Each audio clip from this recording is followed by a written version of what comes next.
So welcome, my name is Christine and I am the chef and owner here in Richmond at Mise Cooking School.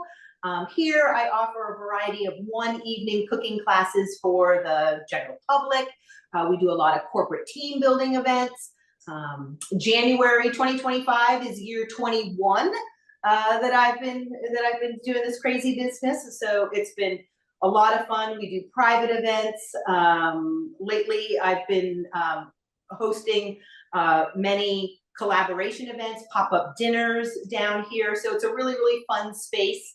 If ever you're looking to do a really fun event, whether it's solo or with a friend or with a date, it's a great interactive experience. And then after we cook, everyone sits down together and dines together, which is lovely. And this is a great collaboration. I've been collaborating and have been a member of Seasonal Roots for several years now. And we try and do at least 2 to 3 of these virtual classes with Seasonal Roots. And it is a local online produce, meat, breads, delivery service. So it's literally, dirt to doorstep. Their vegetable and fruit and delivery ferries come straight to your door. This morning, and they keep you notified of where they are, where you are on the list. If anyone's running late, you can substitute things in your box. They have 3 different categories of your weekly subscription that you can change and change up. And I mean, I've purchased many bundles. I've purchased bread. They have pizza kits. It's really a great convenience, and you're supporting a local business and many other local businesses. They have great recipes. Their Instagram page has great little tutorials. So we have a lot of fun doing these things together. And what better way than for, Valentine's Day, whether it's cooking for 1, cooking for 2, this is a great recipe altogether. And I realized I'm wearing my red for Valentine's Day and I'm wearing my green for the Seasonal Roots green shirts. And then I realized I'm wearing Christmas colors, but you know what? We'll just keep the holiday celebration continuing. I will tell you that my daughter does still have her Christmas tree in her room. So I said, just start hanging hearts on it and then hang Easter eggs on it or shamrocks. We'll just keep it going. So we are going to be making today, first we're going to do the spice rub for the steaks, let that sit. We want, it always goes back and forth about whether you want a cold steak or a room temperature steak. It's pretty cool down here, so I think leaving it out at room temperature for less than an hour will be fine. But we are gonna make this delicious blue cheese compound butter that we are then going to kind of roll up, chill, and then we'll slice it and put it on our steaks after we're done searing them to let it slowly melt on top. It's going to look delicious. Then after that, we'll make our apple skillet cake. Fortunately, a lot of these recipes too include ingredients that were in my weekly basket. So I picked out garlic, I have apples. What else did I put in there? A few other things that are in there too that I'm using in today. And it also helps you with meal planning. Knowing what's coming, what you can pick and choose, helps me meal plan as well. Then from the cake, we'll do the mushroom ragu, let that simmer a little bit while we make the polenta. And this is also just to kind of give you an idea of the pots and pans that we'll be using. So I am using a cast iron skillet for my apple cake. I also have another one that I'm going to use for the steaks. I have a saucepan for my polenta. So it's like a soup pan for my polenta. I have sort of a deep saucier or saute pan for my mushroom ragu, just because there is going to be some liquid in it. So make sure that you have a pan that has a little bit of sides because there is some liquid in it. And then for the kale, it's just a quick saute. That's a really, really simple dish. But first thing, so I have my steaks. These are the First Hand Foods strip steaks, really, really beautiful steaks here. Nice marbleization. I'm not trimming off any of the fat because if you're like me with your steaks, fat equals flavor. We're going to get a little bit of that crust on there. So first we will make our little rub. This is a really delicious, interesting rub. We use this a lot down at Mise and people are always so interested in this rub. So it's some dill seeds, some fresh garlic, some onion powder, and then orange zest. So these incredible mandarins, they almost look kind of brain-like, came in my box, in my seasonal roots box last week. And they have a super thick skin. But why go out? You know, they have this beautiful orange zest. It's bubbly, right? It does. It looks like kind of brain-like. It's bubbly, but inside, like the peel, the orange itself, the peel is very thick, but it's perfect for a zest, right? That's what I need it for. I don't need the peel for anything else. And they're really easy to peel too. But you have these giant oranges that are just so juicy and so delicious. So whenever you're zesting any citrus, whenever you need any citrus zest before you juice it. So if you're going to do a 2-in-1, if a recipe calls for the juice and the zest, always zest before you juice it, because trying to zest something that has been squeezed and swished is really, really difficult. So just keep that in mind for any other recipes. So this has a little bit of orange zest in here, and I will add, I need a little bit of salt. For this, I'm using some coarse kosher salt. Salt, for those of you who cook a lot at home or watch a lot of cooking shows, you know, salt is one of those ingredients that if you put too much in, you can't take it away. So always err on the side of caution. I like to, this only needs a teaspoon. So I like to put a little bit in my hand first. A teaspoon is like a pinch, but I put it in my hand first. No matter what you're making, try not to pour it over the bowl that you're going to mix it, especially if it's a salt or sugar. There's always that clump, and then it falls right through. And then you start cursing because you're trying to fish it out. So salt especially, you really can't take that out. So just take a nice hefty pinch. So I have all my ingredients in a little bowl, and I'm just going to mix it up. And it will be, because the orange zest has a little bit of moisture to it, it will be a little bit pasty, which is fine. All right, I'm going to mix all that together. I'm going to add a little bit of fresh ground pepper. Christine, are mandarin oranges available at the regular grocery stores too? I'm not sure I've seen them. These I have not seen at the grocery store. These are like heirloom mandarins. Who do we have from Seasonal Roots? Do we have anyone here from Seasonal Roots? I forget the name of these mandarins. These are the ones that start with an S, I believe. Isn't that terrible? I mean, is it sumo? I don't think these are the sumo mandarins, but you can get those in the grocery store. It's like SAMARI or something like that. I think these are like Shimu? Something like that. Yeah. Anyway, but they're super, super juicy. And I know they have another, I know that if you look on the Seasonal Roots page, they'll tell you, or if you go on their Instagram page, I know there are some pictures of some of the oranges there, but they just smell so lovely. I mean, any citrus, smells so nice. But you could use, you can use a blood orange zest. You just want that citrusy, orangey essence to it. So I mixed all those things together with my seeds, and I am going to massage each of these steaks. So it, like I said, it's a little bit of a paste, which is fine. You don't need to like spread a whole layer. You probably won't be able to spread a whole layer.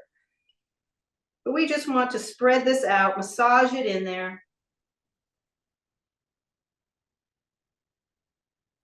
I'm going to flip it over and do the same thing on the other side.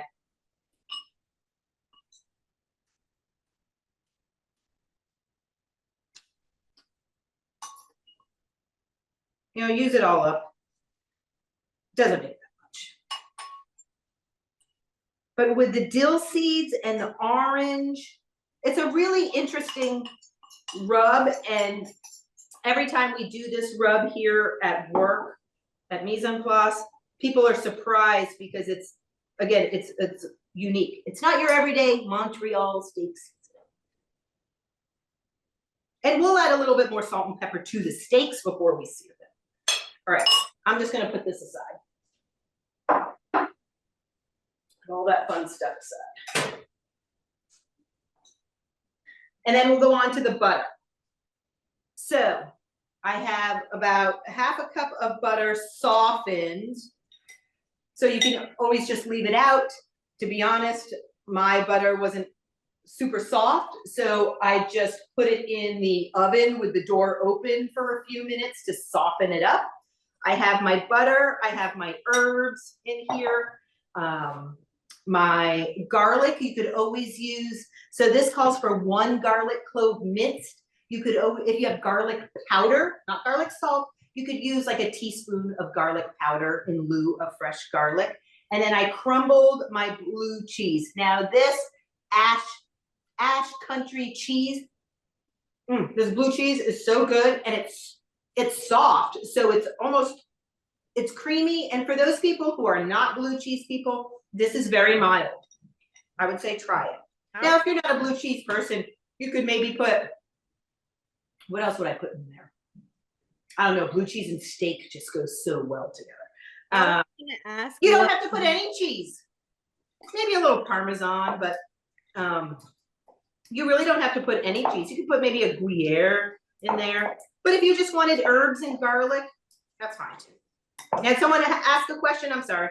Yes, would like feta work as a cheese? Because I don't do blue cheese, but I want to put a different cheese in there. Feta will definitely give you, the thing with feta is that feta doesn't really melt.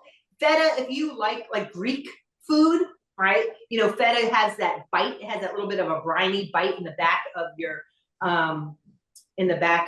your jaw.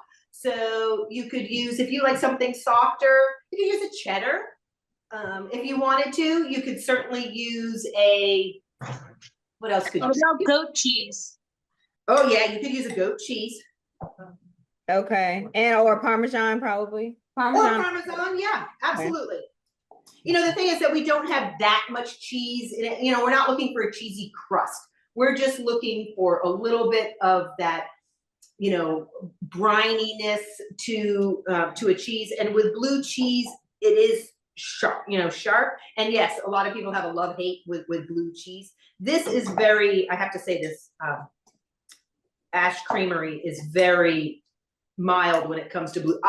Give me a good stinky, like, I'm good with a Stilton. Like, I don't mind good stinky blue cheeses. But again, not everybody. Not everybody does. So with this, I am going to take, you can take plastic wrap, you can take parchment paper. You don't even really have to do this at all if you don't want to, but to be a little bit fancier, I just have some plastic wrap. And I'm going to lay it on my cutting board here. Yep. And then I'm going to take my butter and I'm going to lay it on. What I'm going to do is just roll it up so it's almost like I hate to use this word because it's not a very attractive culinary word, but I'm going to turn it into a log, like a log of goat cheese. Or a sausage, I guess it's kind of sausage. So I'm just gonna take this butter, scrape it out of my bowl,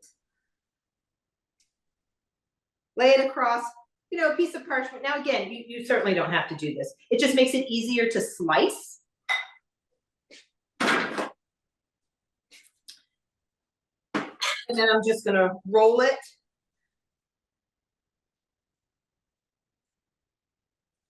Into a cylinder. There we go.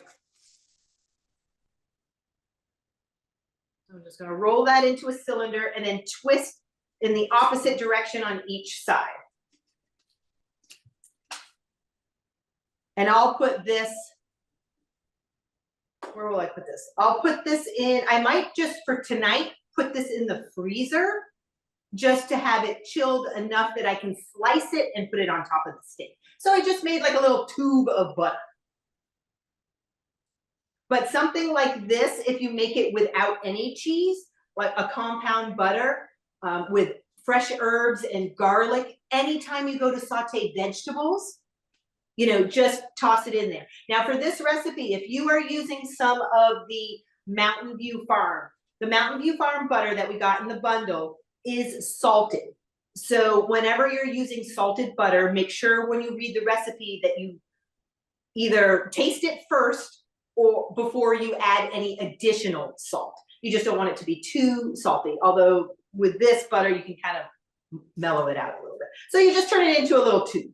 But this, to have a compound butter handy whenever you're sauteing vegetables is awesome. Then getting back to your statement about warming butter in the oven with the door open, do you put the temperature on or just the residual heat of the oven? Well, I'm doing that down here because I don't have a microwave downtown. Uh-huh. You could always just do short bursts in a microwave. I turned the oven on for the cake for tonight. Right. So I just put it open in there just to soften it up. Okay. And again, it's because I don't have a microwave. So like 350 or 325? Well, for the cake, it's 375. So what I do to warm the butter, I put it in there while the oven's rising. Gotcha. Great idea. Just enough to make it spreadable, that's all. I'm just gonna throw this quick in the freezer.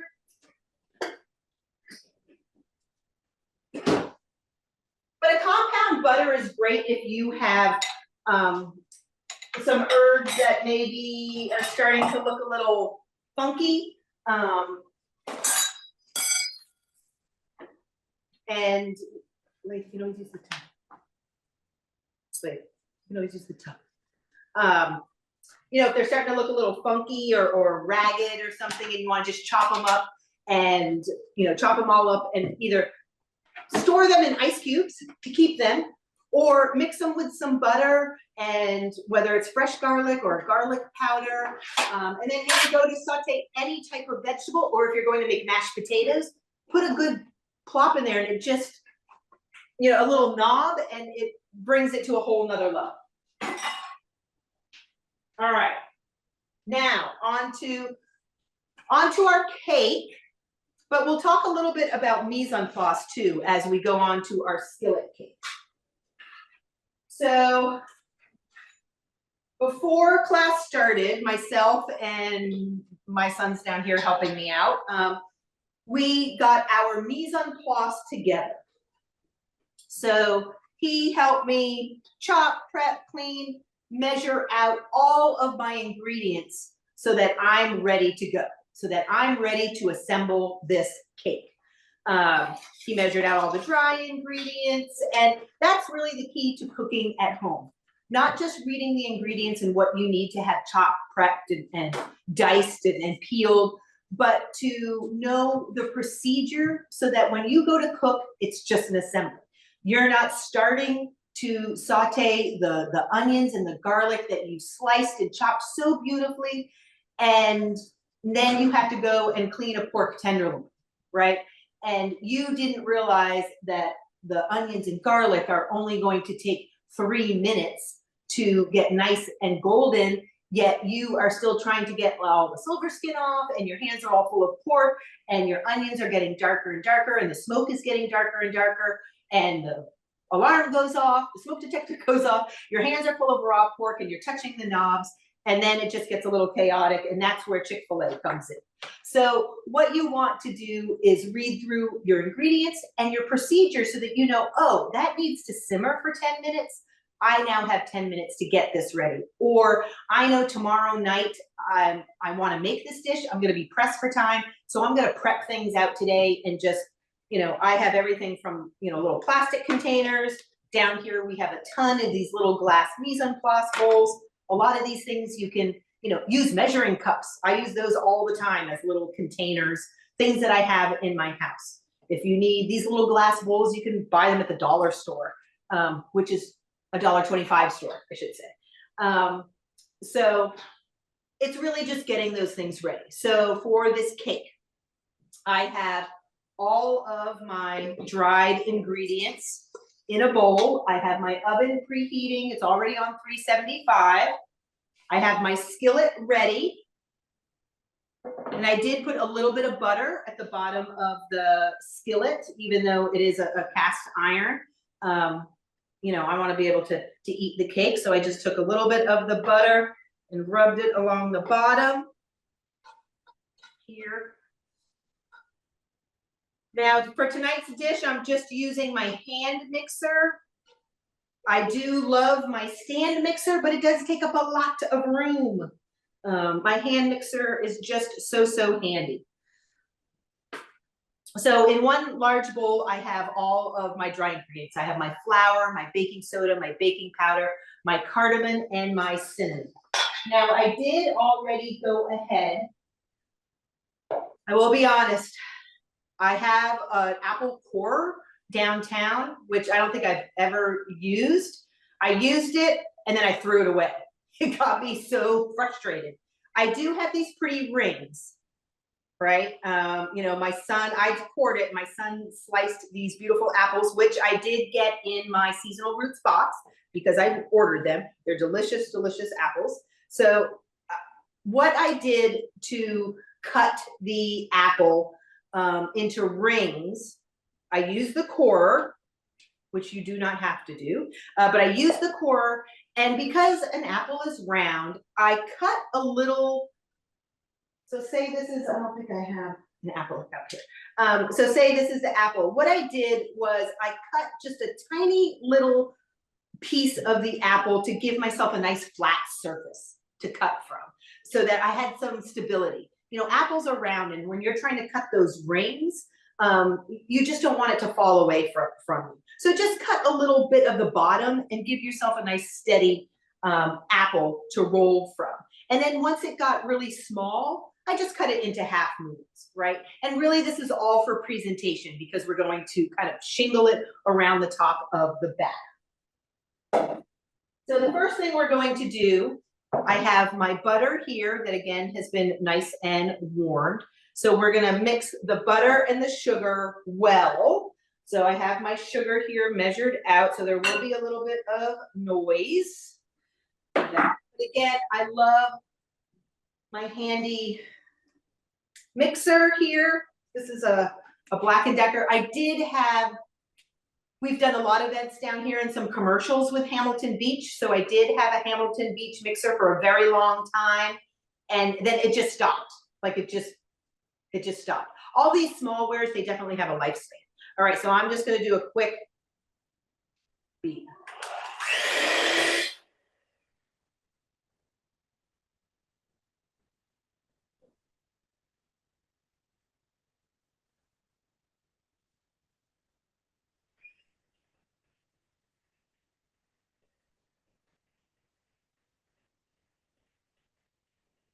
Kind of flat.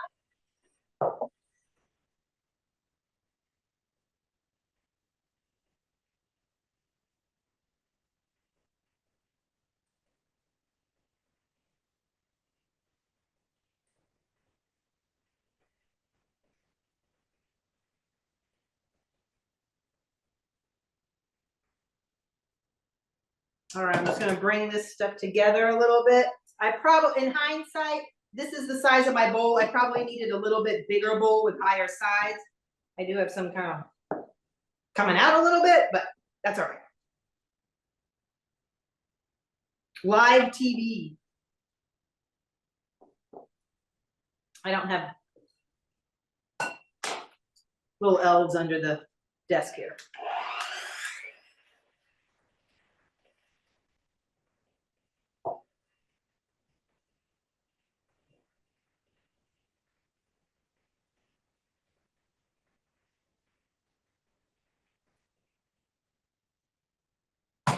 All right, I'm gonna.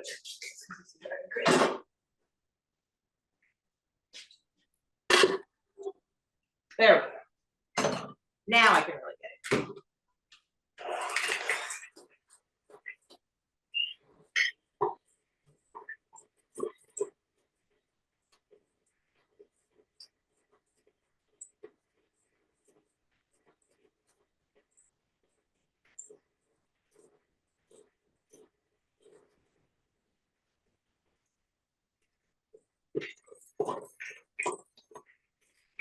All right.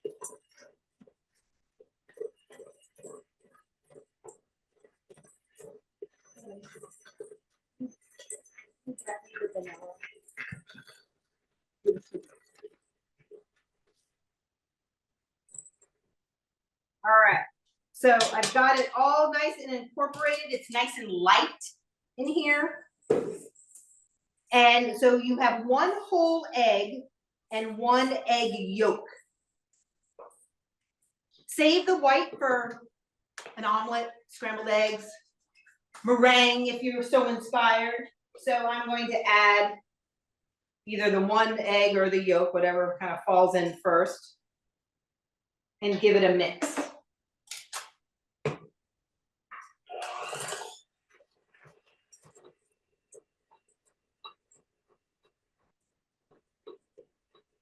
In a big bottle.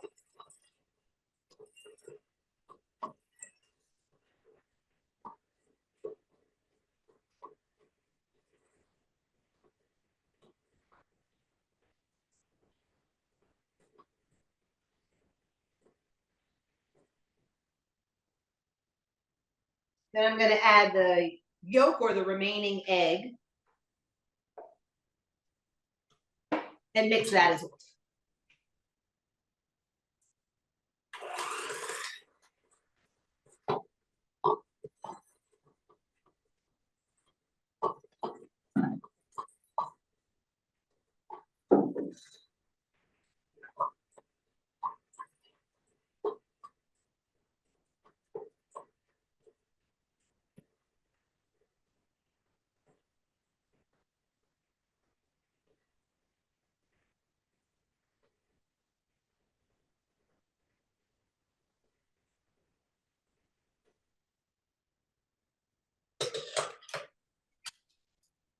All right, now that I've added that, I'm going to add in, so I mixed my butter and my sugar, got it nice and pale yellow, a little bit fluffy, added 1 egg, did the same thing, mixed it in. I added 1 egg yolk in either order, and now I'm just going to add in the vanilla. Give that 1 big mix, and then we're going to do a little bit of flour at a time until it's all fully incorporated with some of the buttermilk. So you should have about quarter, how much buttermilk do we need here? About 3/4 cup of butter, which I have here. Now, I don't know if you know, but if you don't have buttermilk, but you have whole milk, or you can use plain yogurt. If you have whole milk, you can add a little bit of lemon juice or white vinegar. That will kind of sour it a little bit. And that's a great substitute for buttermilk. You could always Google search substitute for buttermilk. I think sour cream is even one. Mayonnaise may even be an option too. Good old Duke's.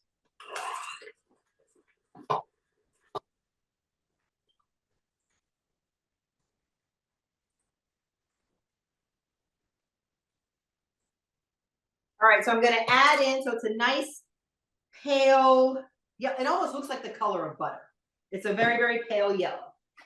I've whisked together all of my dry ingredients.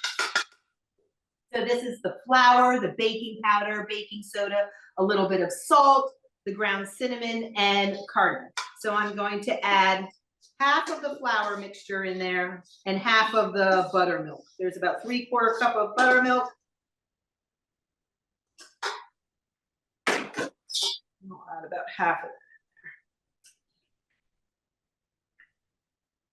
And then I start on low. You don't want it to go so high that it's going to fly all over the place.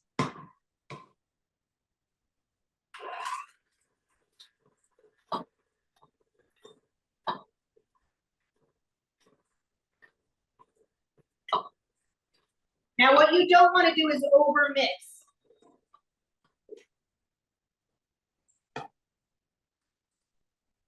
So just a few seconds, maybe 30 seconds of mixing the flour and buttermilk into the butter mixture. You know, if we overwork that gluten, that flour, it's just going to be a really tough cake. We want it nice and fluffy. So now I'm going to add in the remaining flour.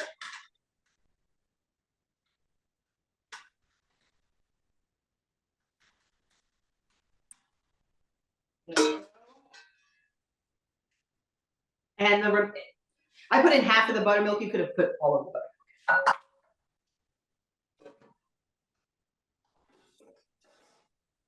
All right, so now I'm gonna do our final mix. So again, this is the butter and sugar. Mix that up. We added in the eggs, mixed that up. I added in the buttermilk, all of the buttermilk, and half of the flour. Mixed that gently until it was all combined and I couldn't see any more lumps of flour. Now I'm adding the rest of the flour mixture.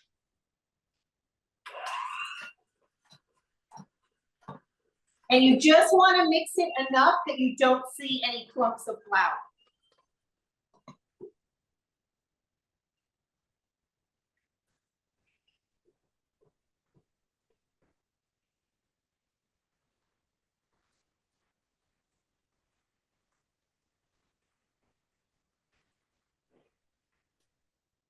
All right. Another safety tip that I tell people all the time down here, whether it's a hand mixer or a stand mixer, unplug it before you eject any of the beaters or paddles.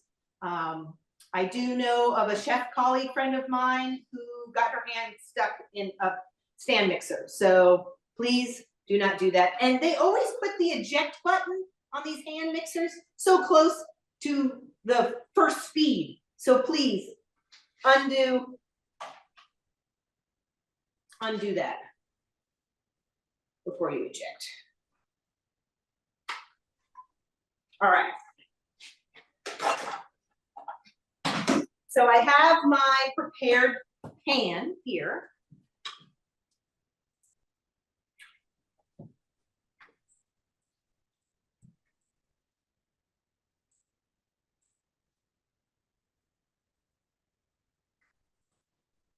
So it should be a nice, lightly cinnamony color of the batter. Let me wipe this all off here.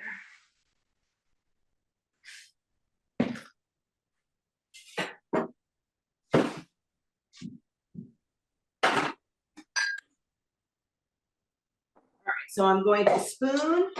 Here's my pan, my prepared pan. Again, you could use a cake pan. This is a cast iron. I'm going to scoop that right in there. Spread it out. You can make it in a couple of smaller pans. This cake is delicious for breakfast. It has fruit. It has dairy. It has fiber.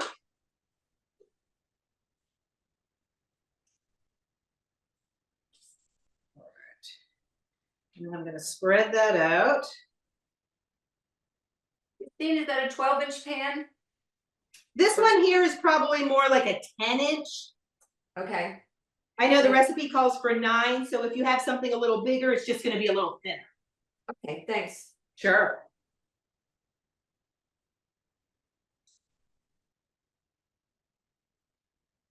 I mean, you could even do this in a square pan if you needed to, if that's what you have. All right, so I'm gonna.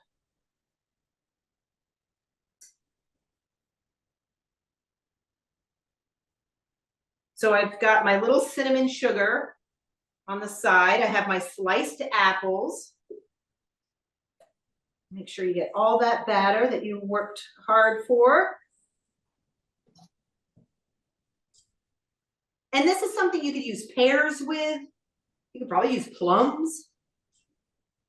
And it's a nice simple dessert if you need to put something together relatively quick. So I've got my circles and I'm just going to kind of press them in just gently. Do you have a preferred kind of apple? These, I believe, these seasonal roots ones are Pink Ladies. Of course, a Granny Smith is always a great tried and true. I do like the Honey Crisp, and this is actually a combination of a couple of different apples. So I have some of the Pink Ladies and I have the Granny Smith, so I got to remember to alternate. so that you get a little bit in every bite. You said Pink Lady, Granny Smith, and what was the other one? Honey Crisp, Honey Crisp. Thank you. but you know, if the store just has Gala, those are pretty good for baking as well too. I just have never been a fan, and I think it's obvious, it's definitely the least popular are the Red Delicious. Yeah. I'm surprised that they still make unfortunately, I think they still serve them in schools. Because those are the most mealy apples. Yeah. All right, I'm just putting a little extra apples on top.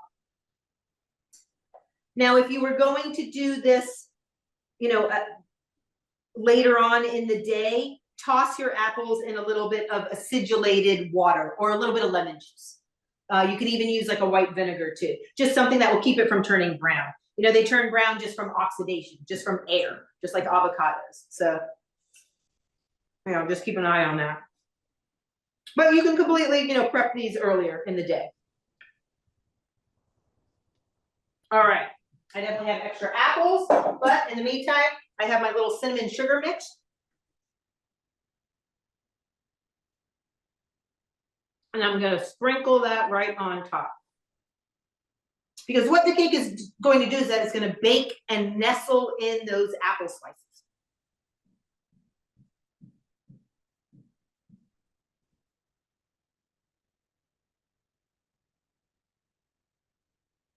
I'm just gonna put all these apples in here.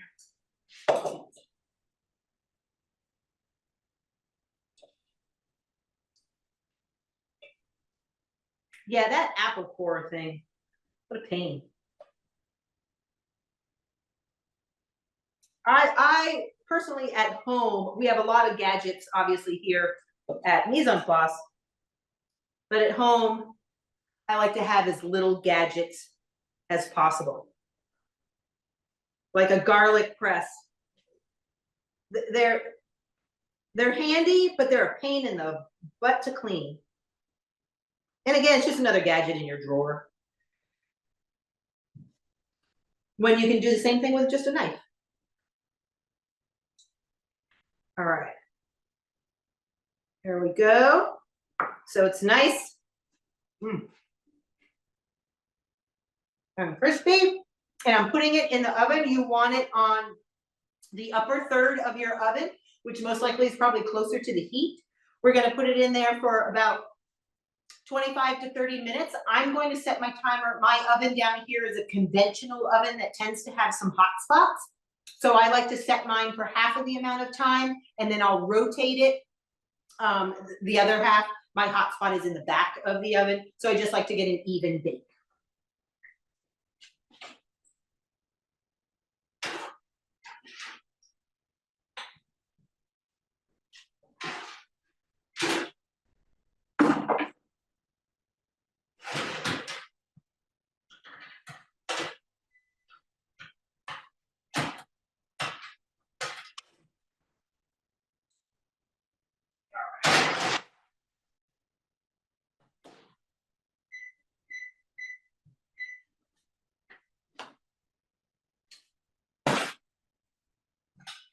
All right, and I'll give everyone a couple of minutes to finish that up, and then we'll work on the wild mushroom ragu, followed by the polenta. So if you have time, or if you're cooking with another person, they can kind of help you get your mise en place ready for those next two dishes. But we'll start off with the mushroom ragu.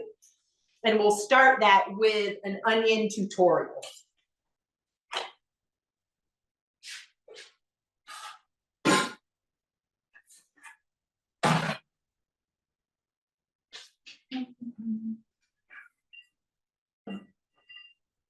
So again, here is my mise en place for both of those dishes.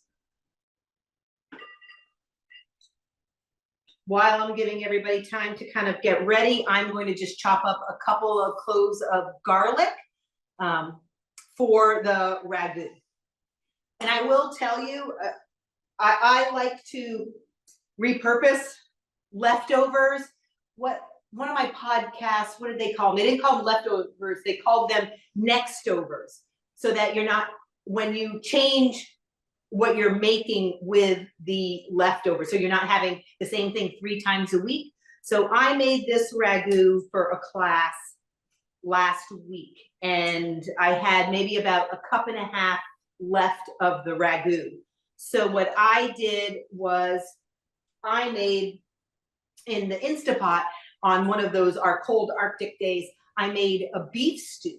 So, and actually all the vegetables were from seasonal roots. Carrots, beautiful big carrots, onions, potatoes, and then I have this ragu. Ragu's base is beef broth. So when I needed to go, after I seared my meat, when I needed to deglaze it, I had this lovely, rich, mushroom umami based beef broth that just made that beef stew so delicious. So I'm just gonna chop up some garlic for this while I give everybody, I'm just gonna give everybody a couple of minutes to kind of finish up the apple, clear up your station, and get ready for the ragu. Again, if you have time, you'll want to have someone help you slice the shiitakes or the whatever. You can use any, you can use a button mushroom. I will give a little shiitake tutorial too. These Schofield Farms, I've done a lot of stuff with them in terms of their mushrooms. I've hosted 2 mushroom forage trips out at Albemarle Cider Works. And I collaborate with the Blue Ridge Mycological Society. They're my favorite fun guys. And they're fantastic. And we always make sure, because you're foraging, there's no guarantee that you'll even find one mushroom. It's the hunt. So I always make sure everyone who joins us goes away with some mushrooms. And last September, I got all of my mushrooms from 3 different types of mushrooms from Schofield Farms, lion's mane, oyster, some blue oyster, and some shiitake. All just lovely, lovely mushrooms that they grow. All right, let me slice up some of this garlic.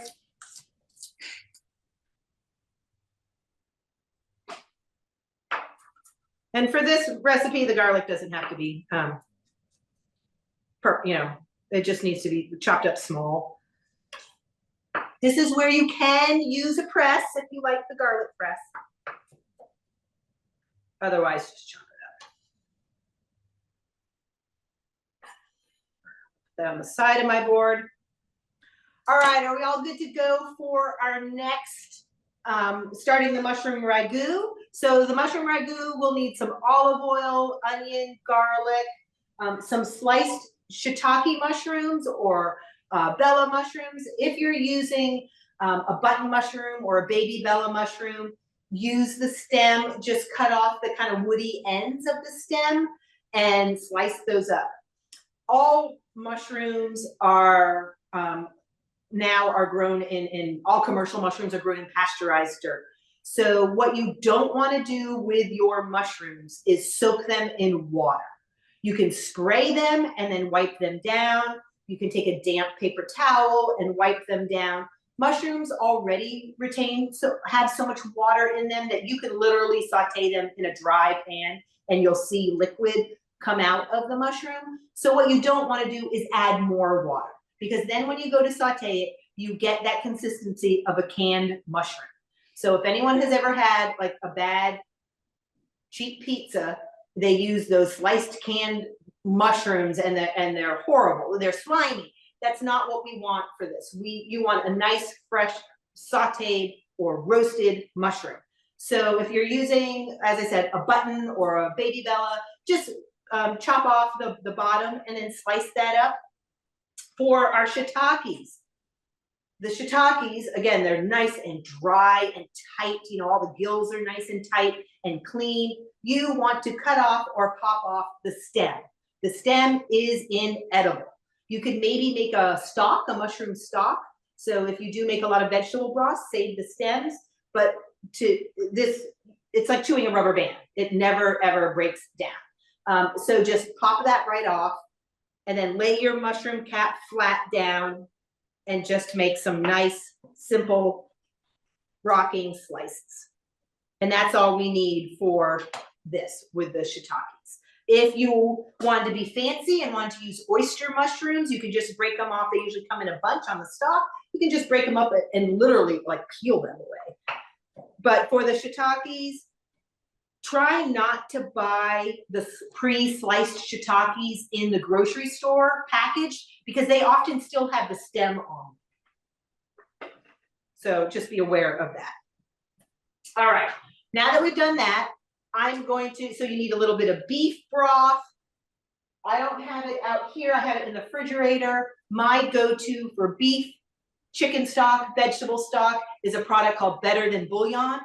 I wish I was a paid spokesperson, but they just like all my posts that I tag them. So anyway, it is a great concentrate. It's a base. You can find it in the stock soup broth section of the grocery store. And 1 teaspoon equals 8 ounces of stock. It is, you don't have to worry about half a box in your refrigerator or half a can in your refrigerator.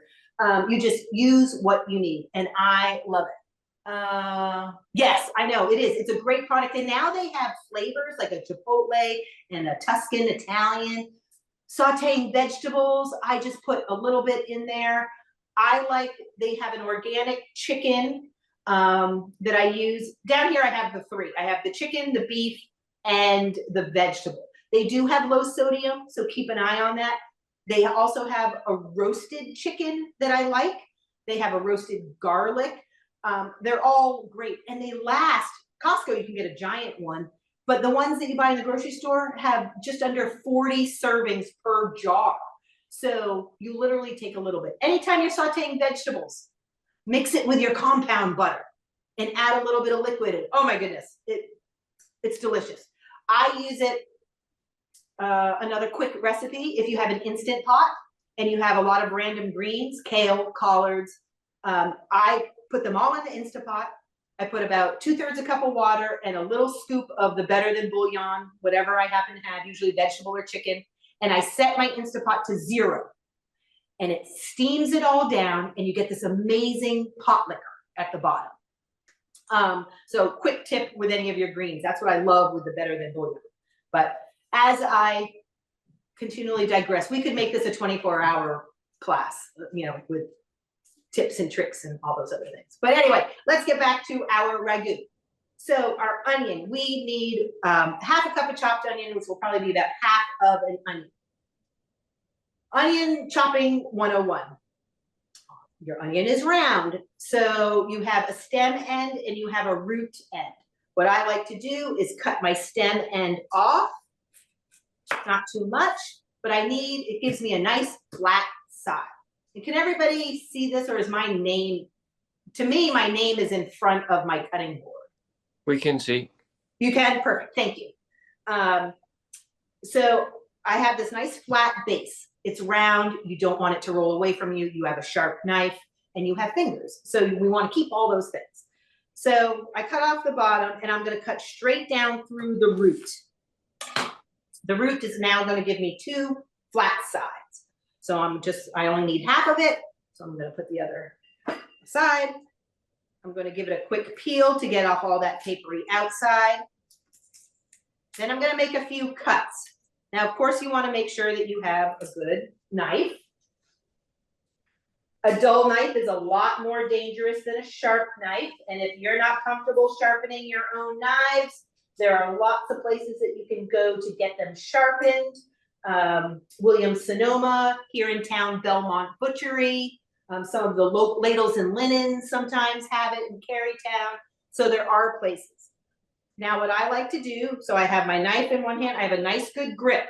My thumb and my forefinger, I'm wrapping around the base of the blade, right above the handle, and then I'm taking my 3 fingers, my middle finger, my ring, and my pinky, and I'm giving my handle a hug. So now I have a nice solid grip, no pointer finger, because you're putting a lot of strain on your hand and on your arm. So a nice good grip. I'm going to take my knife, I'm going to go halfway through the onion towards the root, but I'm not going to go all the way through. So it'll almost be like a little bit like a Pac-Man. So I have it halfway through, or 3/4 of the way through, but not through the root, so that I can open it up just a little bit. I'm doing this because I don't want my onions to fall everywhere but the cutting board. I want everything to stay right here. So I've done that. Now I'm going to take my hand, put it in a claw, tuck my thumb under, and I'm going to cut straight down, but again, not all the way through. So I'm going to cut straight down, maybe about 1/2 inch apart, not even that much. Straight down. So here I'm picking it up by the root and nothing has fallen. So I've made the one cut horizontally towards the root, but not all the way through. Then I made several cuts going down, straight down. Again, not all the way through the root.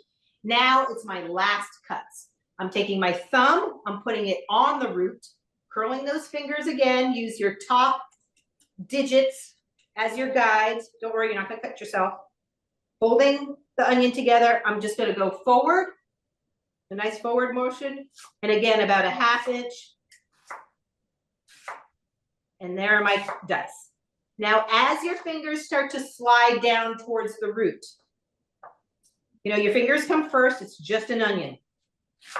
I turn my onion over so the root is facing up, and I just roughly chop around.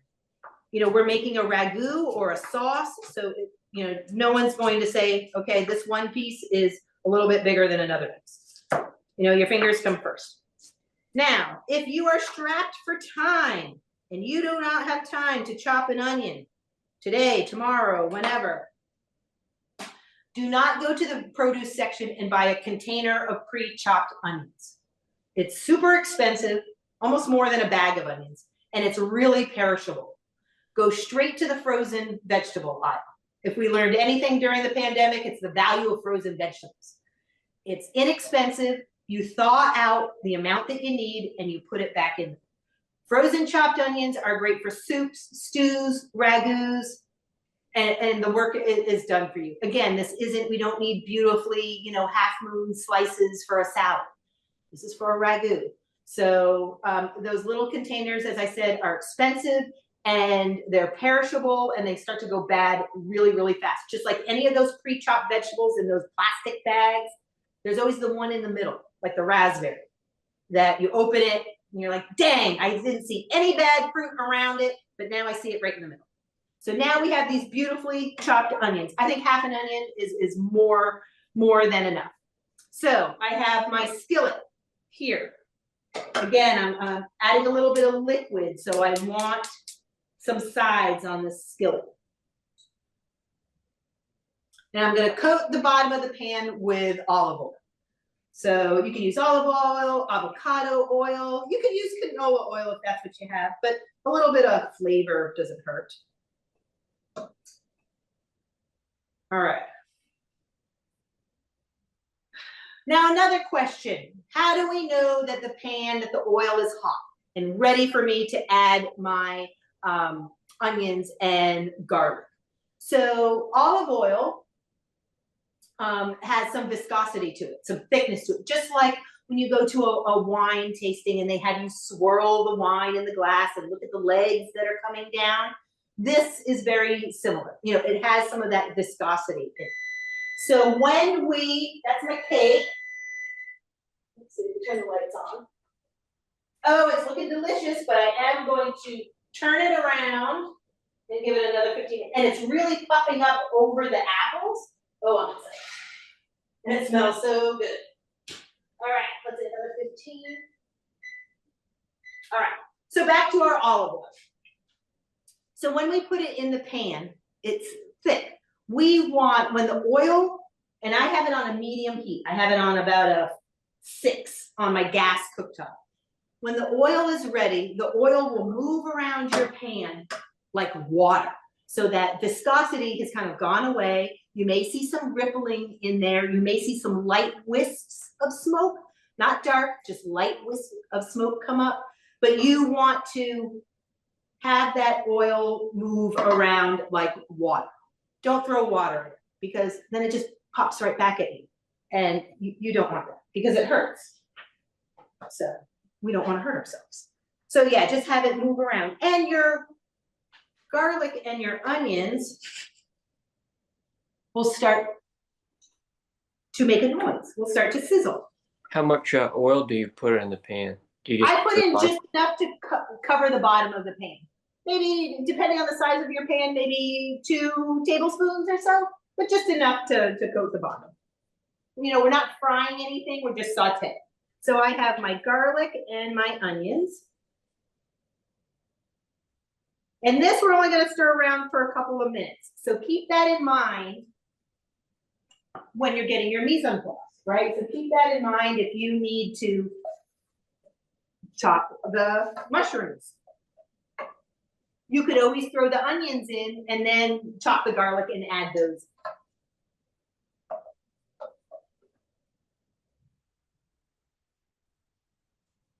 All right. So I've got my broth and my wine. Now, if you don't, if you don't cook with wine, if you don't want to use any wine, just have a little bit more broth.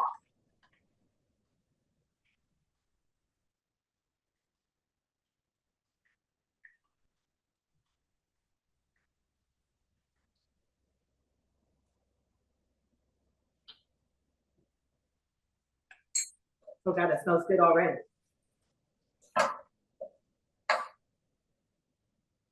All right, now you're welcome to let it go another minute or so. For me, I'll just keep on moving along. I'm gonna go ahead and add in my mushrooms. I'll kind of put them in a single layer and just let those cook. Now, don't be alarmed. The mushrooms may soak up some of that olive oil. Don't feel like you need to keep adding more oil in there because we are going to be adding liquid.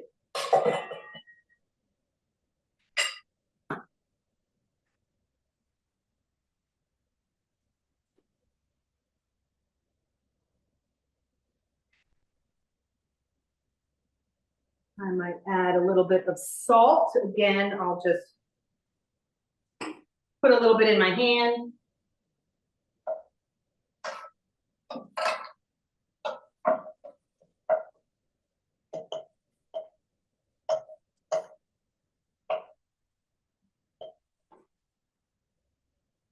While that's cooking, this is when you can get your broth, your wine, and just a little splash of balsamic vinegar that we're gonna put in there. And that's just gonna add a little bit of acidic component to it. If you don't have balsamic vinegar, but maybe you have red wine vinegar, that'll work.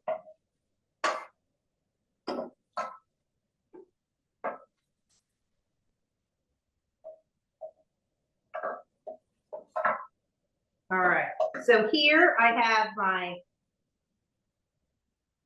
my broth and my wine.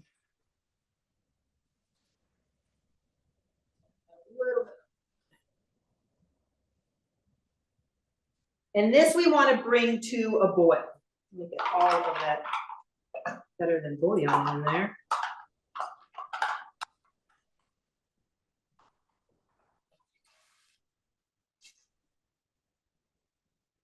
I'll just let that sit and let that come to a boil. And then we'll let it reduce down a little bit. We'll put it down to a simmer. While it's simmering, we're going to make our polenta. So if you are, again, if you're in the kitchen with other people, or now is a great time to kind of get all of your polenta ingredients together. We're using this amazing corn flour that we got packaged from Sub Rosa Bakery, the same corn flour that they use. I have a little bit of mascarpone cheese, which is what you use in tiramisu. So it's an Italian cream cheese. I know you can find it at Kroger and Publix. If it's not handy, just a regular cream cheese works just fine. All of my chopped herbs. So I have some fresh parsley, rosemary, and thyme. And in my pot, I already have my milk, my broth, and my butter. So that's already in here. And then you will need a little bit of heavy cream too. It is not a low calorie side dish. It is so creamy. It is so delicious. I don't know if it could really go vegan with I mean, you can always make polenta with just stock, but the dairy just makes it so creamy and delicious. Ooh. All right, anybody have any questions so far? Yes, can I use oat milk instead of whole milk? For the polenta? Yeah. Sure. Sure, it's just a cooking liquid that will get absorbed into the flour. So yeah, I think it'll be fine. I think it'll be fine. And I've used, and I think I have used tofutti cream cheese in this too. As long as what's in there kind of melts, right? We don't want anything to just get really oily.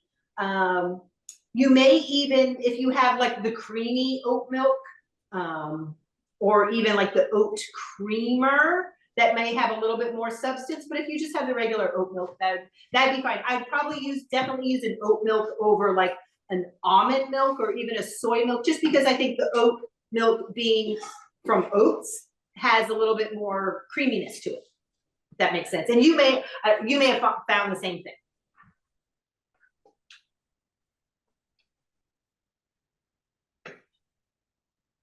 Good. I'm gonna add a little pepper.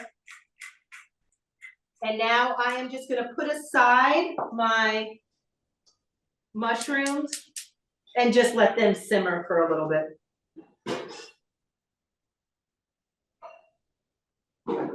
Just until they reduce down. What you don't, you want it to be a little thicker.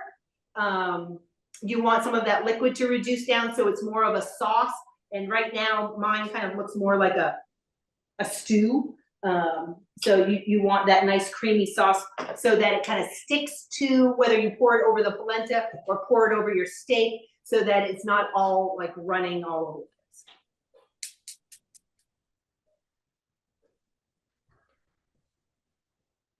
I'm just gonna let that simmer. In the meantime, I've got my pot here with the milk, the stock, and the butter. And I'm just going to put that on like a 6, a medium high, just to bring this to a boil. Make sure you have a whisk handy. And for this, we will need our polenta or the cornmeal. I have a little bit of Parmesan cheese that we'll finish that off with.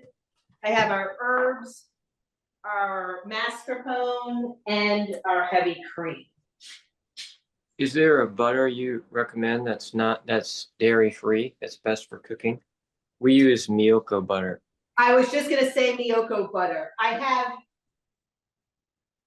That's my number one.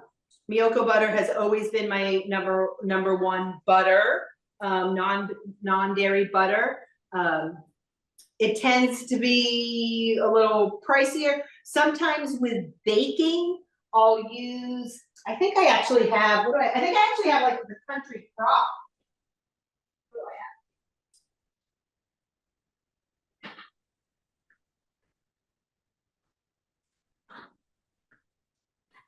Yeah, I have used before like the country crock plant butter. And that's good for, baking. But I do like the, I believe it's Greek, the Mykonos butter. And one of my other chefs down here is gluten-free as well as dairy-free. So I always refer to her for any of the dairy-free. There is a great local butter, and I think he still makes it. It's called Unmoo. And he has a cashew-based butter. I know he sells it at Elwood Thompson's. So if you can have nuts, that his but and his cheeses. Yes, I believe it's Unmoo. So he has some really good cheeses, and I believe I think Unmoo also has a whole line of Pizzas, dairy-free pizzas, too. But for local, I would, shop at some of the specialty markets in town, whether it's Good Foods Grocery, Elwood Thompson, the little greenhouse market on Bellevue. They'll certainly carry some of those. All right, so what you'll want to do is bring that mixture to a boil. Now, of course, this is low sodium, chicken stock, but you can absolutely use a vegetable stock, a dairy-free milk, a dairy-free butter.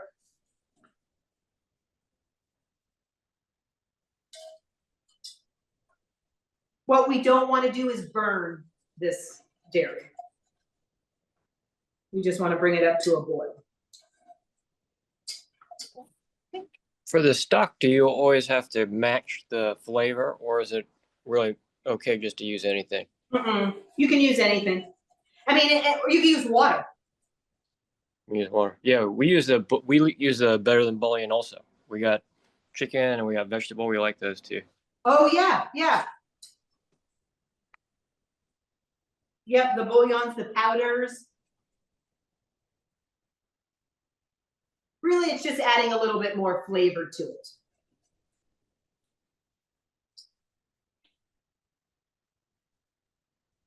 All right, I think mine is coming to a boil. Simmer a little bit. And this may thicken up quicker than 8 minutes. I know that's what the recipe said. It often does. Down here, we often use Bob's Red Mill polenta, which if you use that product, if you use the Bob's Red Mill polenta, you find it in the hot cereal section of the grocery store.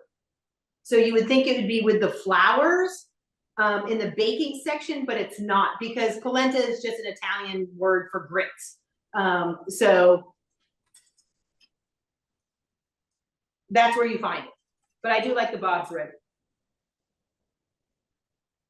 All right, so I am going to slowly whisk in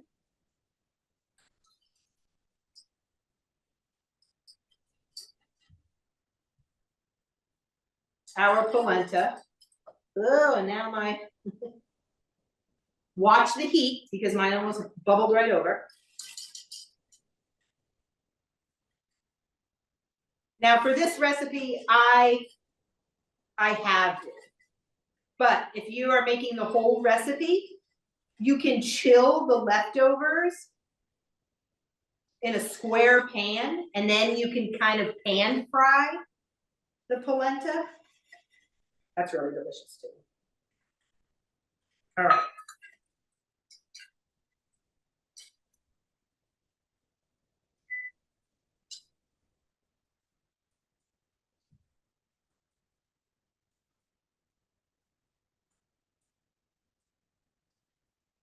And you'll want to do this with a whisk to try and get out any lumps. But you'll see that as it thickens, I mean, I can feel it starting to thicken already.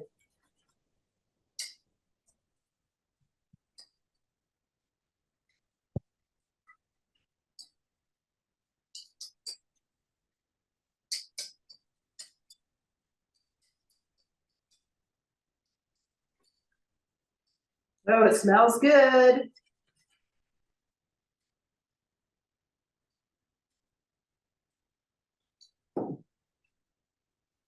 So yeah, if you're using an instant polenta, yours may be thickening a little bit faster.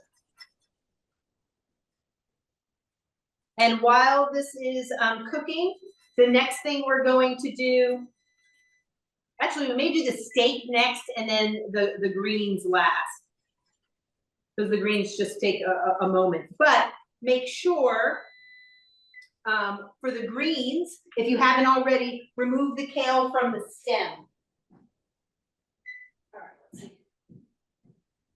Oh, this looks good. You can just kind of rip the kale off of the stem into smaller little pieces. All right, let's see how this.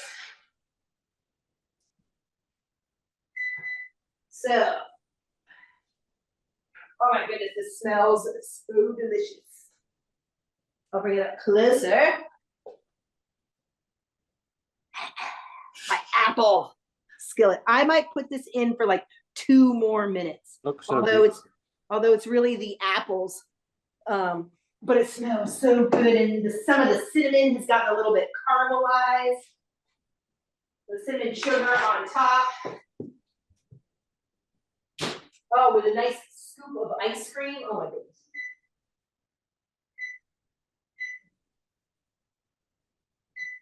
There we go. So I hope everyone else's house smells, kitchens smell so delicious.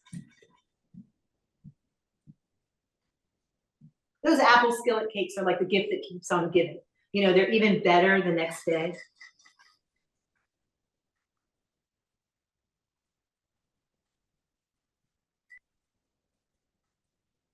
Now I know it's tempting to have a little taste of the polenta, but remember it is very hot. It's very hot. I do want to taste it though for seasoning, although I haven't added any cheese yet because all the other ingredients we're going to add in after we take it off the heat. But it already smells so good. And you want it to be, you know, here it's still a little bit runny, but you do want it to coat an entire spoon. You know, you want it thick like that, almost like a pudding. And because this is a corn flour, sometimes polenta meal is a little bit grainier. Oh my goodness, this is so good. So it will cool and kind of get harder, right? So it's, you don't want to keep. So if you want to serve it creamy, serve it warm. Now it does warm up creamy, but if you wanted to, if you have leftovers, you can absolutely like spray like a 9x9 pan or something, or even a small little sheet tray, spray it with a little bit of nonstick spray and then spread it out. Let it cool completely and then you can chill it. And yeah, you can cut it into like cubes and give it a little pan fry and serve it with, I mean, you can have it for breakfast or you can serve it with, you know, a piece of chicken or something. So it has multiple, oh my goodness, this is so good. And I haven't even added like the herbs or anything in there yet. Okay, I'm shutting this off because this is the consistency that I want. And I am adding in, I'm only gonna add in a little bit of heavy cream. So you'll wanna add in all the extras at the end. I'm adding in the cream. I'm adding in, how much mascarpone did it say? What is it? A tablespoon. Okay, I'm just gonna put in a little tablespoon there of mascarpone. And again, it's just to give it a little bit more body. You certainly don't have to. I'm adding in all these great herbs.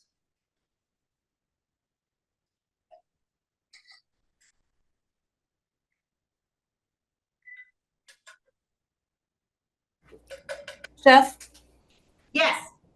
if my cake's still wiggly in the middle, is that okay? Or should I leave it Use longer? a toothpick, do a tester, like a regular cake tester.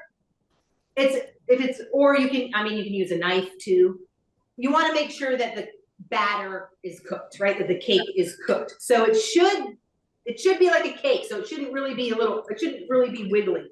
If it is still a little wiggly, I would say 2 or 3 more minutes. And then test with like a skewer or a toothpick. Got it. You just don't want any batter on there. And you can also feel it too, right? If it's a little wiggly, that means it's probably still a little liquidy. Okay, I've added my herbs. Now I'm going to add some fresh Parmesan. Here is where you could, you know, if you're not a Parmesan person, but you like the feta. I know someone asked about the feta. You can definitely add the feta in there. But these leftover polenta squares, a little bit griddled, you could probably put it in an air fryer with like a red pepper sauce. That's delicious.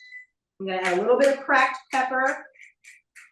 Now, if you're serving this to other people, like at a dinner party, you may want to use a little bit of white pepper because it'll blend right in. Black pepper obviously is, you know, you can tell what it is. I know in a lot of the restaurants that I worked in New York City, we used white pepper because, you know, you never wanted guests to think that there was dirt in there.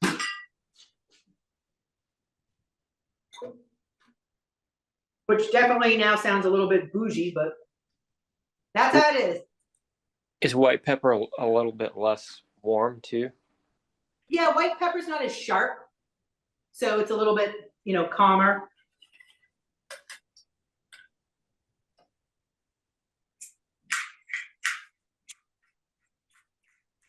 This is so delicious. All right, so I'm just gonna set that aside, and I'm gonna bring out, oh my God, skillet cake. It smells so good.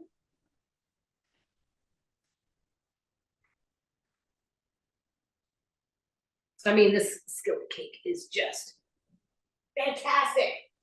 All right, so I'm putting that aside. Oven's off, skillet cake off.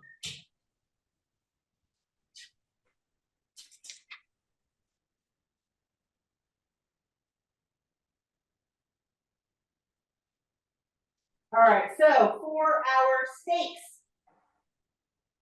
So I have my, all right, I'm now gonna shut off my mushroom. Because that's been kind of simmering for a while. So cake is done. Butter is done. Ooh, that reminds me, I gotta go grab the butter. Butter is done. Polenta is done. My ragu is done. I know I'm gonna save my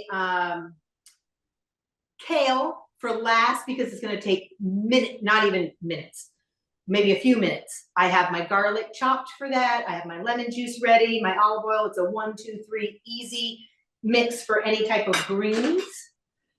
But let's get to the steak. I'm gonna make sure I have some plain butter.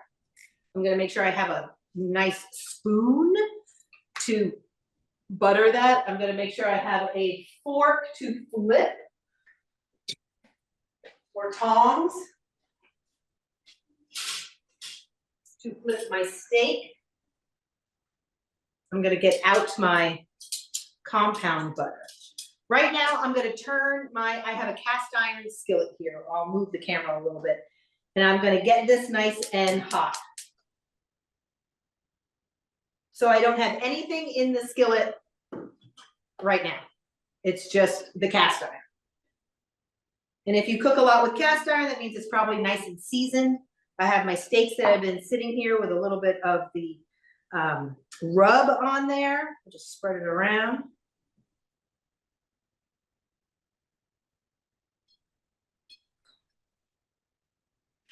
And I'm gonna get a spoon and the compound.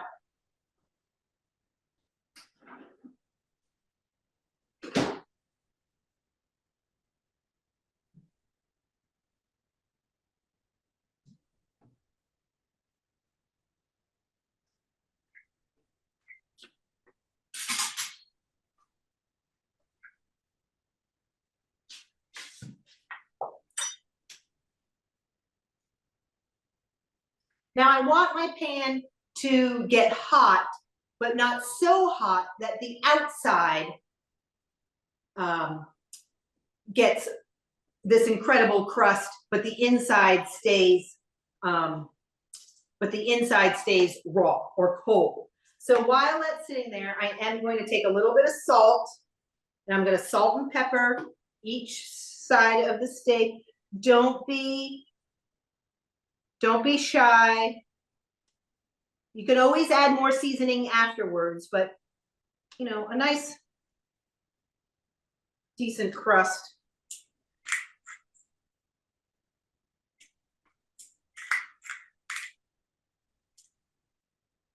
Do you think the fine salt or the more crystallized salt, the bigger salt, is better for this cooking?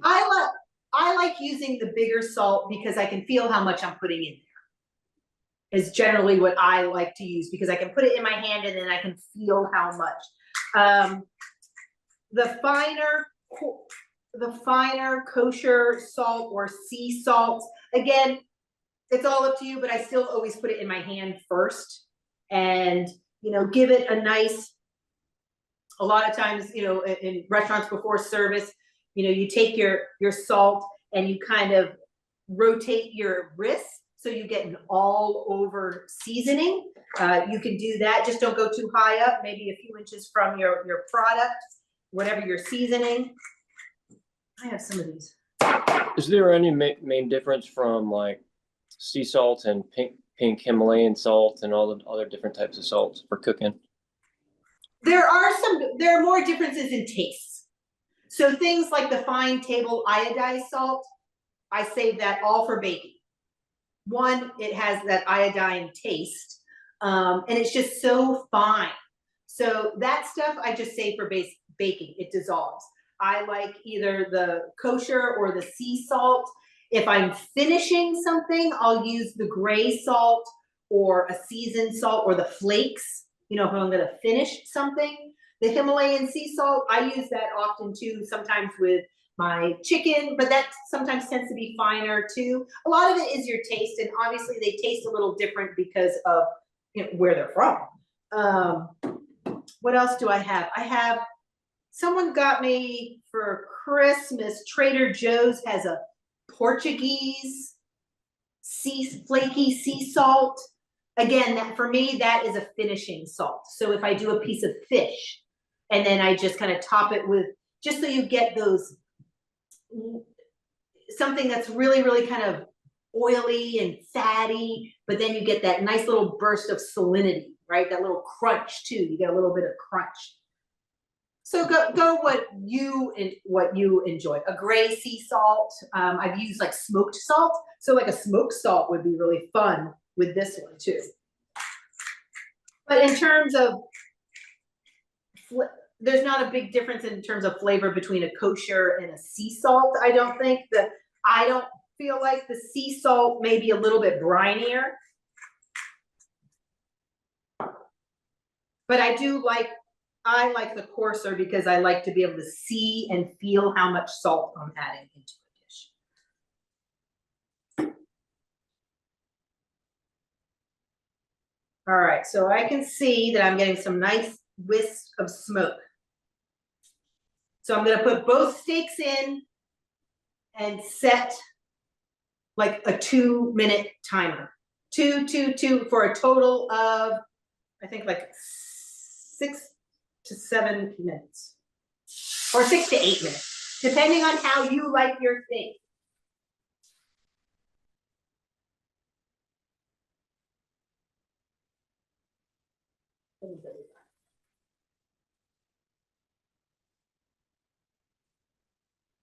All right, put that aside. While those are on the cooktop, I have my compound butter, and I'm just gonna cut a few slices. I also have some extra butter on the side because when it comes to our last couple of minutes, I might do the butter base. Why not? It's Valentine's, we're cooking these beautiful steaks. Let's get the butter base on. So that's what you see like in a lot of videos, whether social media videos, they're just taking, like melting this butter and just basting your steaks with it. Fat equals flavor. The very first restaurant that I worked in New York City, a beautiful 4-star French restaurant, we were gonna put that on a baseball hat. You know, we would put, you know, the bone marrow on top of the steak and let that melt, and we had duck fat. We used duck fat for fries before it was a thing. This was in the late 90s. Not to divulge my age.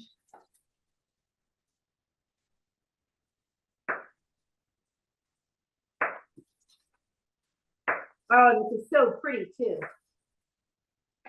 And this makes, you know, a compound butter makes a great little butter for, you know, bread, a bread and butter plate.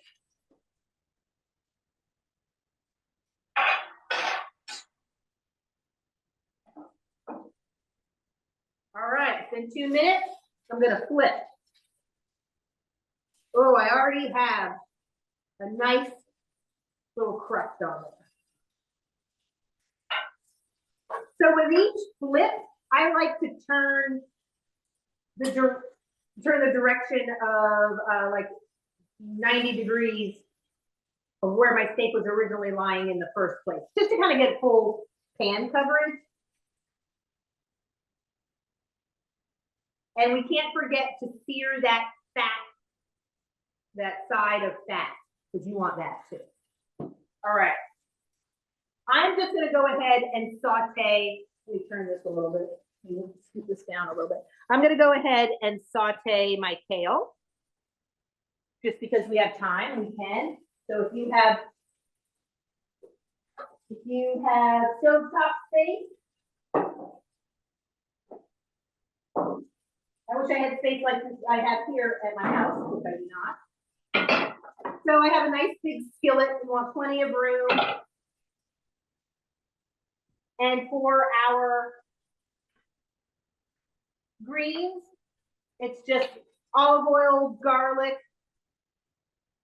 some Swiss chard, whatever your green is, red kale, Swiss chard, mustard greens, regular kale. We're just going to saute those, add a little bit of lemon juice, and just let them wilt. Salt and pepper. Easy peasy. So I'm gonna again put this on a medium high, and add some olive oil.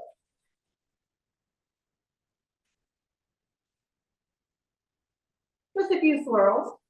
Okay, it's time to flip the steaks. So this is, I've done 2 minutes on one side, 2 minutes on the other side.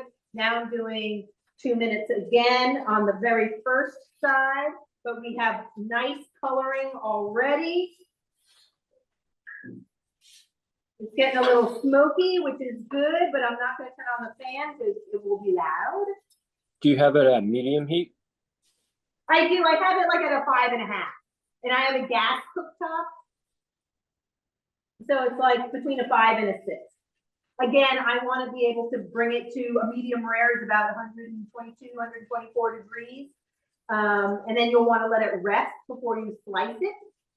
If you want it to go a little bit longer, do a couple more minutes, on each side, or certainly check with a thermometer. Okay, so I've got my sliced garlic.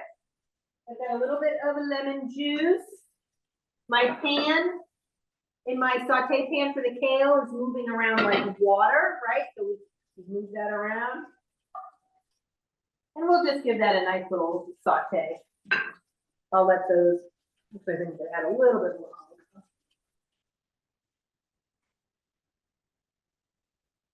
There we go. I've got my salt and pepper handy. And I can smell a little bit of the dill. I can smell a little bit of the orange on there. I've got a couple more minutes on those sides. And again, don't forget to hit the sides, especially at the end. And then we'll fade it all up. It'll look amazing. But another thing that I really like about the seasonal roots, whether you take advantage of it or not, you can skip weeks. So if you're going to be out of town, you can skip a week or 2 or 3. They have different size boxes. They have a family size and a small, an easy one. Then they have one that's all vegetarian or all vegetables. But you can swap things out. So if you're like, oh, I still have a lot of those carrots from last week, let me see what else I can switch it out for. Some things are an additional cost. Some things are an even swap. They have breads.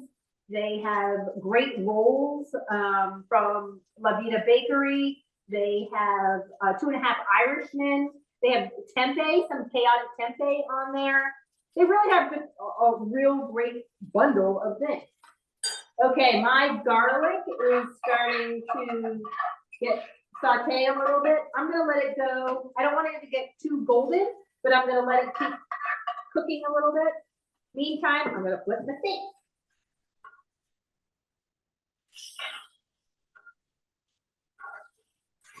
So I'm going to have my steaks on this side and you'll want to touch them, see how, for the 2 minutes. And then I'm going to hit the fat side and get that a little bit crusty. Then I'm gonna pull them off.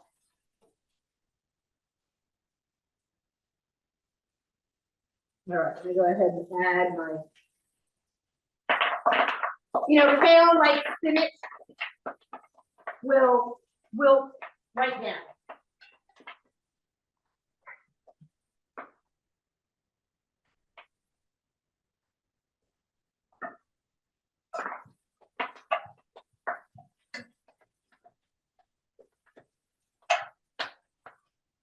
I'll let that wilt a little bit.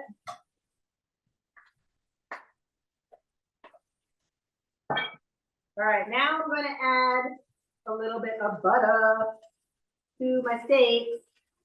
I'm going to say a little bit, I'm going to say a knob because it's really not a little.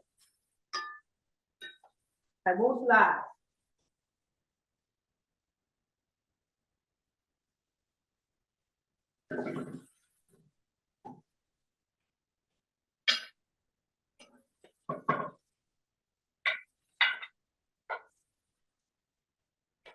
So you let that butter melt and you simply grab your spoon.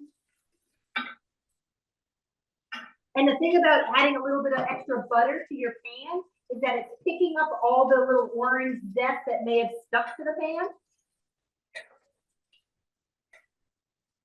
So now it's like this orange butter. Woo.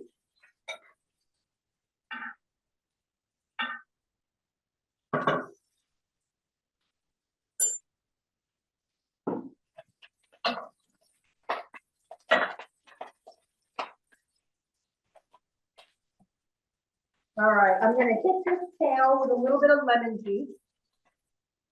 I'll just make it a little bit brighter.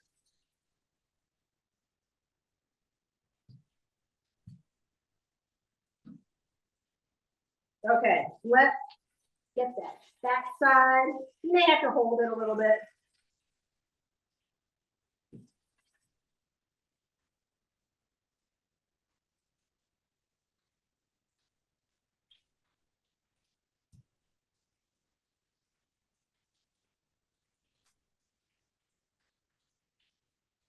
Now remember, you don't want to slice.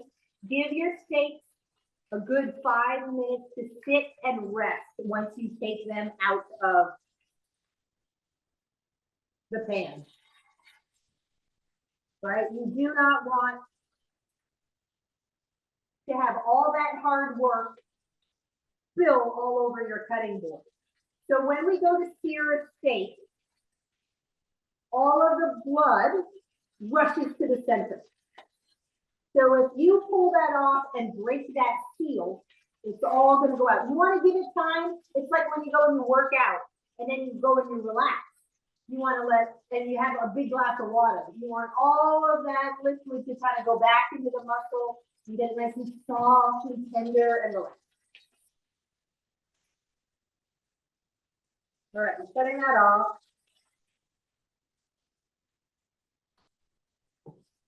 Christine, nuts sear the other side as well? Oh Really? yeah, I do 2 minutes, 2 minutes. I flip it every 2 minutes. Right, but I'm talking about the sides that you were standing up. You did Oh, one. I did the fat side, the fat that Oh, has okay. the thick layer of fat, just so it gets a little crispy. Gotcha, thanks. You got it.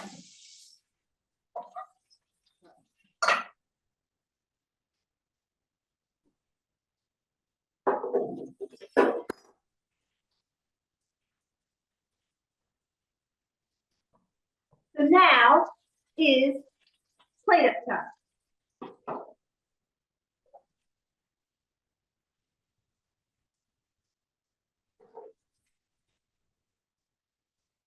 So I took out my compound butter and I sliced up a few rounds.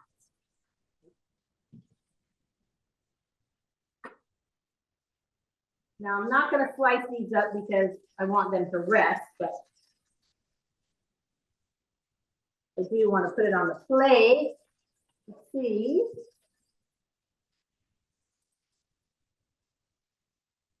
Why are you taking the grease off? I'm just patting it down because I'm going to do a beauty shot and I don't want it to Okay. But you can just let it rest in your pan or take it off the heat and put it on a plate just so that it doesn't continue to cook. Okay. A good question. All right, so I've got my slices of this compound butter, which will melt right on top, That looks divine. right? Now remember, you eat with your eyes first. So I know we can't do it with every dinner, but make your plate look pretty, right? When you can.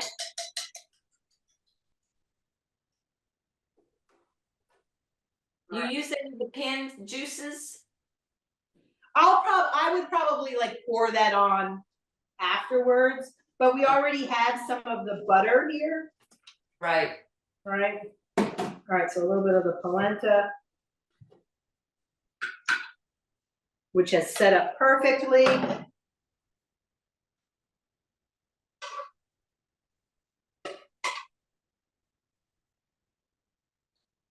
Do top. Is that the mushroom? That's the mushroom. Usually the mushroom though does have a little bit more broth to it. I probably over boiled mine a little bit, to be honest.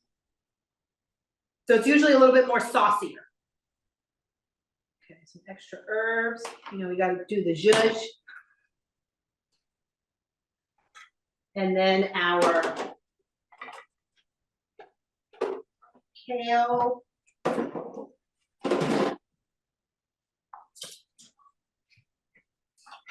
Sauteed red kale. This, I probably need to saute down just a little bit more, but for visuals.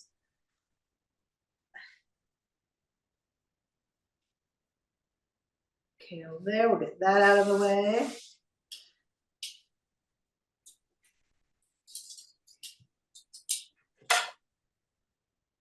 And then our, oh my goodness, this with like a big scoop of ice cream. Like a gelati celesti ice cream. Or ruby scoops. All right, let's see. We'll bring it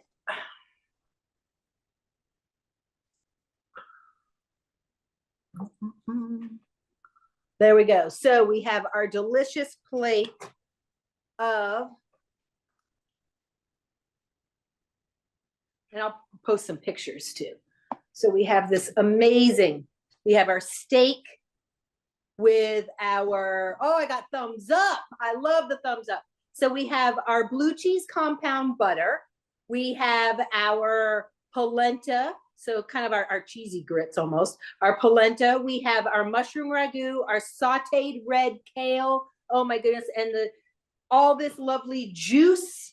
That's what we don't want to get rid of, right? That's why you want those steaks. I mean, even your Thanksgiving turkey, you can let that rest for 30, you know, it's a giant bird, right? And it's hot, so you can let it rest for probably up to like 20 minutes before you slice it. Oh, I see the heart. But yeah, thank you. I'm really excited. I know my kids are excited for me to get home to have this. And you know, when great food is the result of great ingredients.